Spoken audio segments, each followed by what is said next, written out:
27 minutes. Have fun. I gotta help Melissa. I'll be back. All right. Bye, Mr. New. So what do we start? We just say hello? Go for it. Be like, All hi, right. Hi, class. today I'm with so-and-so. Hi, And class. we're going to talk about, whatever little intro you want. Okay. So awkward. I'll just close the door just in case. Yep, there we go. Locked out. You're good.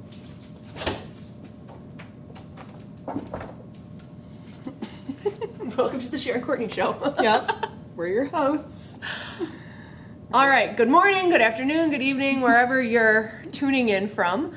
Super excited. During our prenatal unit, we always talk about how the baby develops in mom and then what that growth and development looks like from the fetus. But on the other side, what does that look like for adoptive parents, and how do adoptive parents prepare themselves and their future child for their home coming in? So super excited to have Ms. Schwartz here with us today just to kind of ask some questions. Unfortunately, there won't be any audience participation, so you're stuck with me and my questions. But Sorry about it, kids. I'll volunteer her. She's a great resource that if you have any more questions, I'm sure she would love you to stop her in the hallway or send her an email or say, hey, let's chat after school. Totally. So we're just going to get kicked off here. I've got some questions over here. Number one, why did you decide to become an adoptive parent?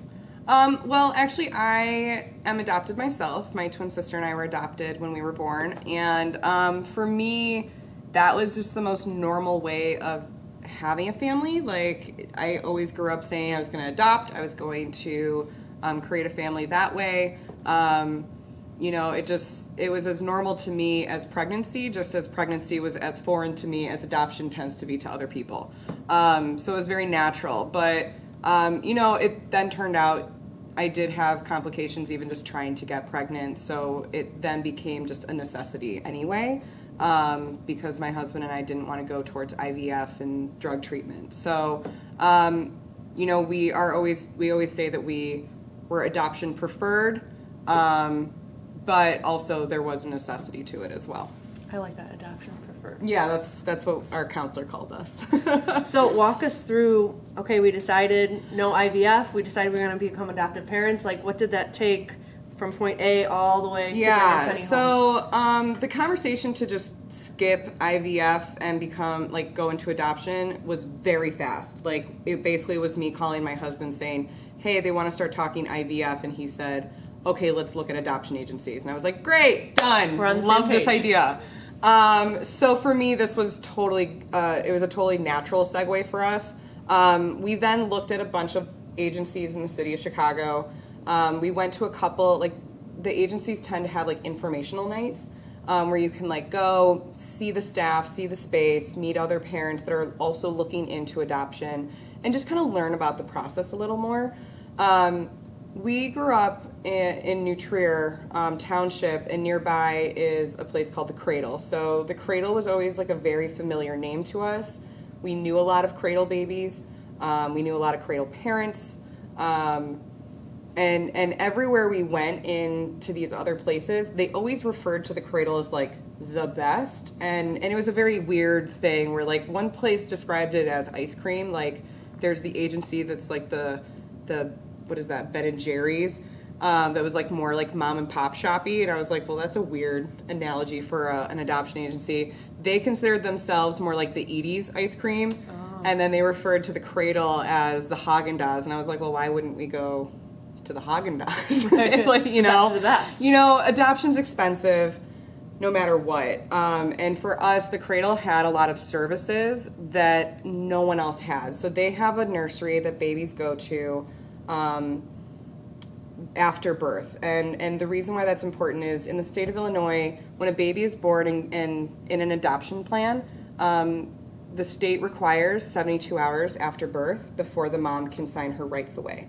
72 hours doesn't sound like a lot, but it also is a lot of time to be bringing a baby home either to an adoptive family, and if the mom changes her mind, they have to now bring that baby back. Out, right. Or for a birth mother to then have to bring this baby home and consider signing papers while taking care of this baby. Right. That's an emotional pressure. And not healthy for the baby Right. to start developing a bond with someone for 2 or 3 days and then, psych, Exactly. we're switching out. So what the Cradle does is they have a nursery. It's 24 hours. They have 4 nurses on staff, 24 hours. And then they also have volunteers that are called cuddlers. And so these grannies and grampies, they come in and they cuddle with these babies.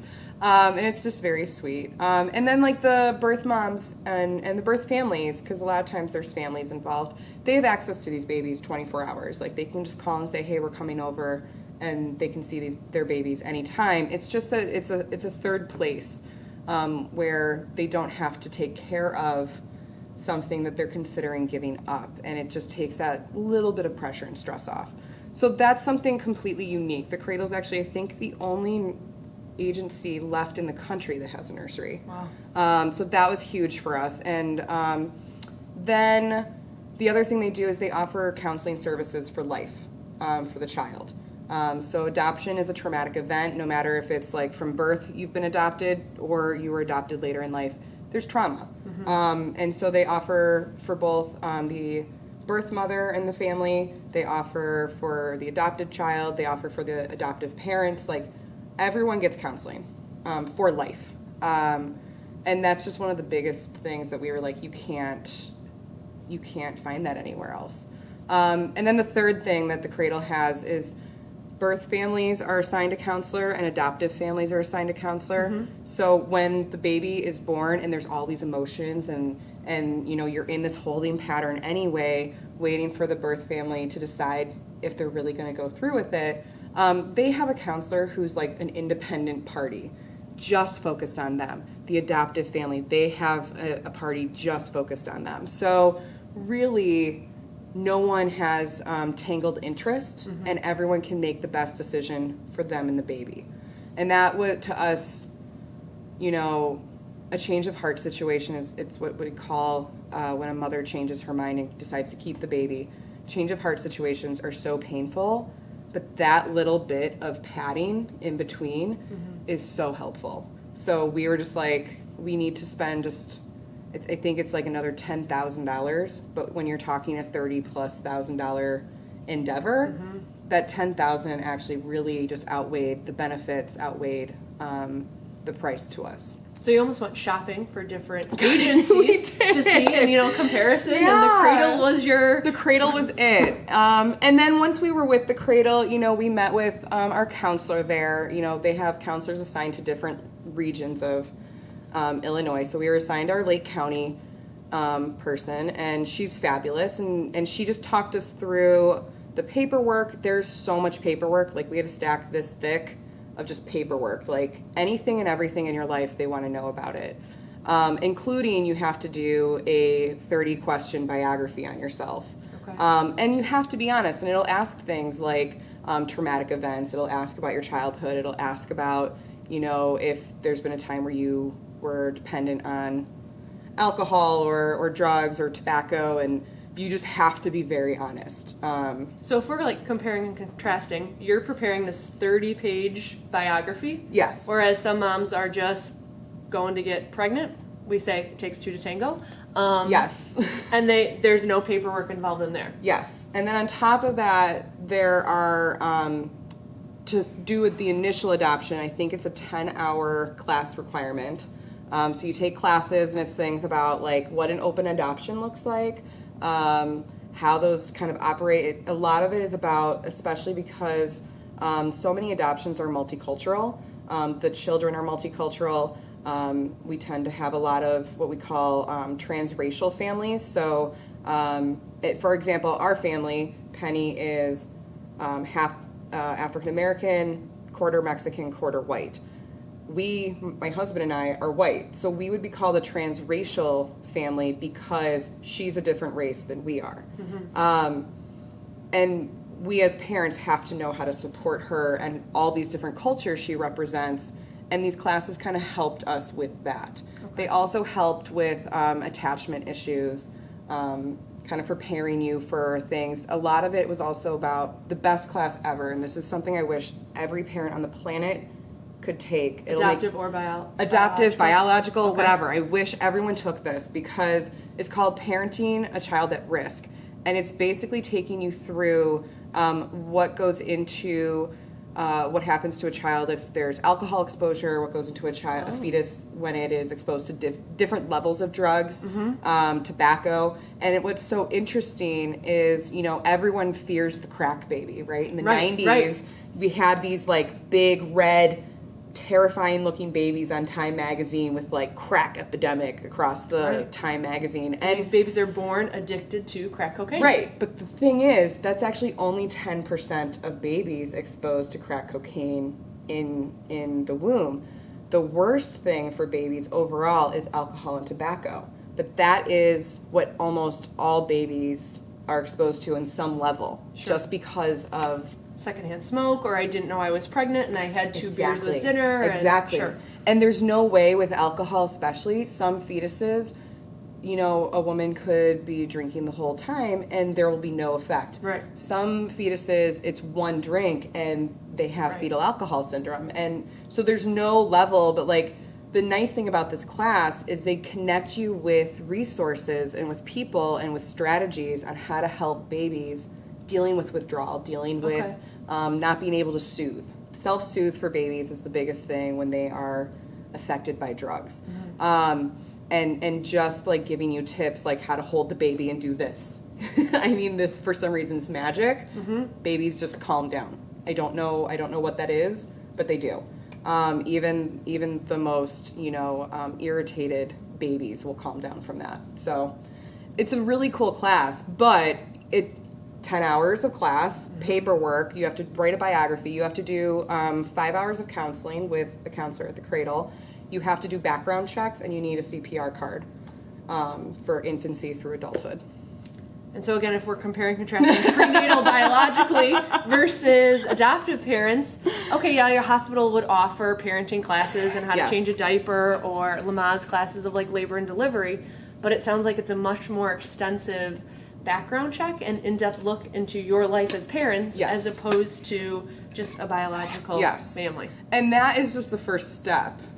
Like we weren't even, to get to that point, we then had to do the home study, is what they call it, when they then come and visit the home a couple of times to make sure that like your alarms are all working, you've got fire alarms, you've got the carbon monoxide alarms, to make sure that like medication isn't just out.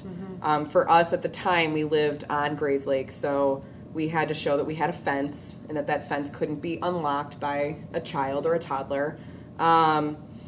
You know, they just like make sure that everything's safe and orderly, and that the way in which you present in their office is the way that you would present in your home. So they of course like had to meet our dogs, and you know, we went through some extra practice that day of training to make sure they were on their best behavior. But really, like, you know, adoptive parents put all this pressure on themselves of like, oh my God, my dog like jumped up on the counselor. We're never getting a child. Like, the counselors don't care about that stuff. At that point, they just want to see the home and make sure that there's an actual room. That's a big one, making sure there's an actual room for the baby to come home to. So we had to say, like, this is going to be where the nursery will go.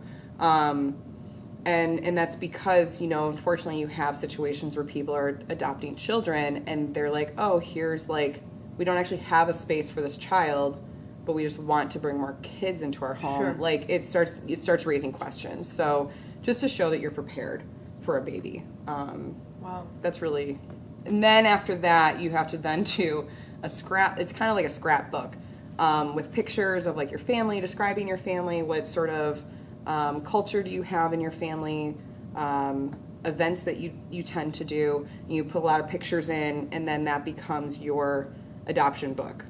And those are what are then presented to birth moms and birth families to look through and decide if you might be a match for them.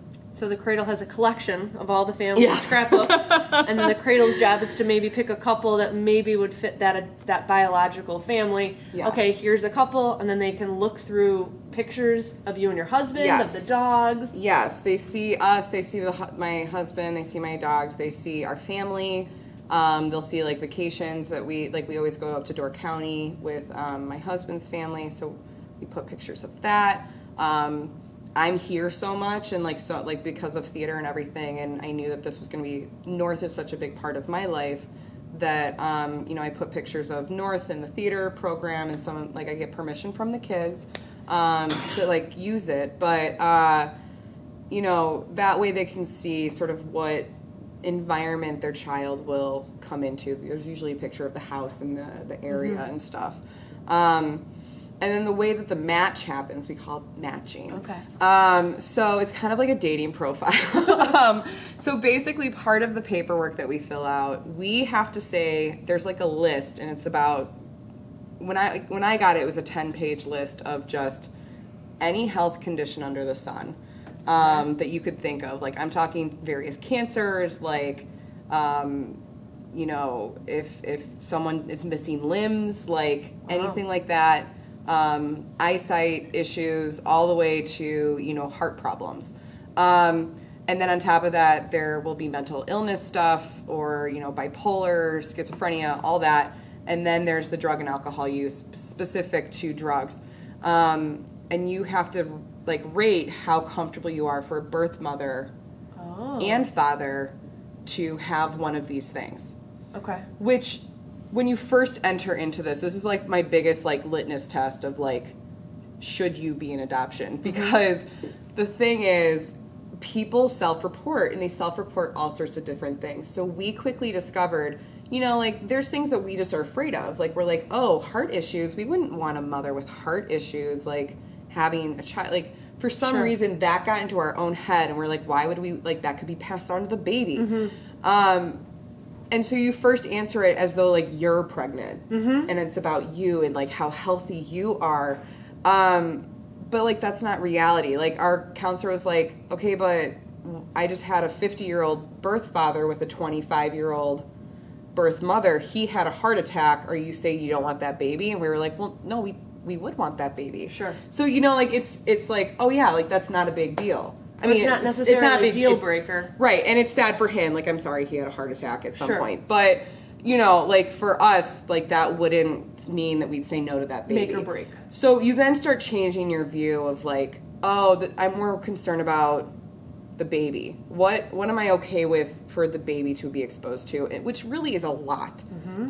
If a woman had cancer when she was 10, and she's 25, I'm good. That's fine with me. And even mental health stuff, we really got in our own heads, and a lot of people do, of well, I don't have bipolar. Bipolar's scary. Schizophrenia, that's scary. Right. Well, the reality is people in poverty tend to get identified with these things when they're 9 or 10, which as educators, we know it's not a healthy that's diagnosis. not a diagnosis, because those things don't show until you're well into your teens or early 20s. So we started realizing all these profiles, we were able to see a profile of a woman. She said she was bipolar until she was 16, and then suddenly she was diagnosed with ADHD and depression. Sure. Okay, well, that's what you had the whole time. Right, but she was she improperly labeled. Right. And that bipolar label then transfers onto baby. Exactly. But that's not really an accurate Exactly. label. So if we said no to bipolar, we wouldn't get to see that family.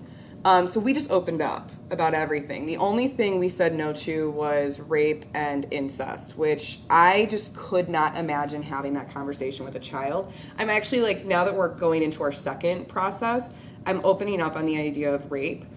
Incest to me is still, there's a lot of stigma there, but there's also just so much trauma. I don't know if I could talk that through with my child. Right. But when we first did it, really rape and incest were the only two we said no to. And then severe alcohol exposure. And then there's one other, what am I thinking of? Heroin was the other one that tends to just be a little bit harsher for a baby. So that's where we landed. When we first started this, our counselor was you're never going to get a baby. So we just really, through the process, opened up on that. The flip side is the bio family, they do the same thing in what they're looking for in an adoptive family. Okay.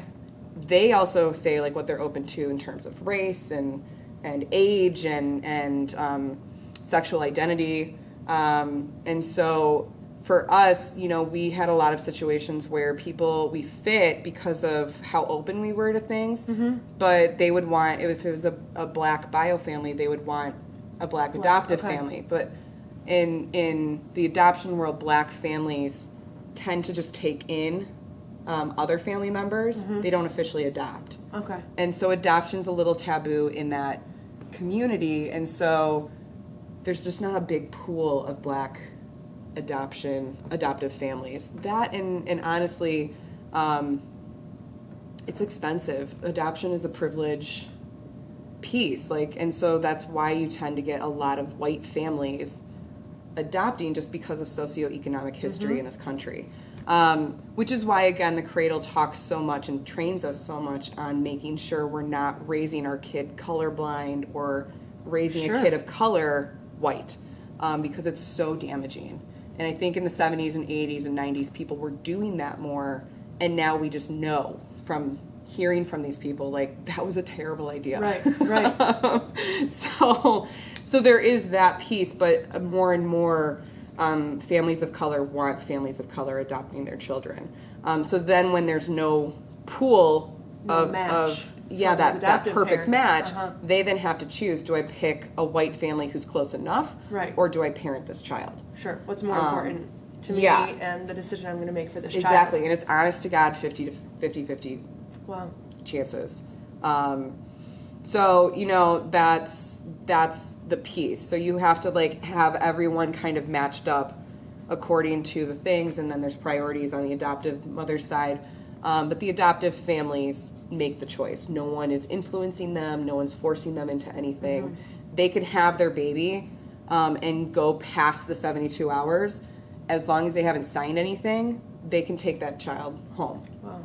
So there's a lot of power given to adoptive families now. I don't think historically there was, but now adoptive parents and the bio families, they have all the power in the adoption up until those papers are signed. Okay. So biologically, we talk mother and baby need a good 9 months. That's what we recommend. As long as baby can cook, as long as possible, that's good. So, what was your time frame as the adoptive parents? Because as you're saying this, I'm thinking it's probably more than 9 months. Yes. So our process before we brought Penny home was exactly 2 years. Wow. Oh, no, wait. 2.5 years, because it took us 6 months to do that initial paperwork and counseling and classwork. I'm lying. It was about 3 months to do the initial paperwork, and then 2 years for the entire process. And that includes 13 months of waiting. Wow. So we were on the wait list for 13 months, which was average at that time at the Cradle. So that was exactly what the average was, and that's when we finally got the call. So speaking of the call, most women, their water would break, and that would be their quote unquote call. They're like, all right, my contractions are starting. I'm going to start timing that, and we're going to go to the hospital. What was talk us through that call and when you knew this was really going to happen? We'd had a couple of being up to bat almost. We have they call you and let you know, and you have say of if a family can see your profile. And so we'd had in that 13 months of waiting probably 4 different times where we were called up, and each time you tell yourself okay, don't get ahead of yourself. This isn't just go into it assuming you're not going to get anything. But I can only imagine you're still very hopeful. You can't help it. Right. You can't. Every time I cried. Even with the couple who it was they very clearly from the moment, our counselor was these people are going to parent. They're just looking at adoption because they're scared, but they want to look at profiles. Can they look at yours? Even that call, I cried.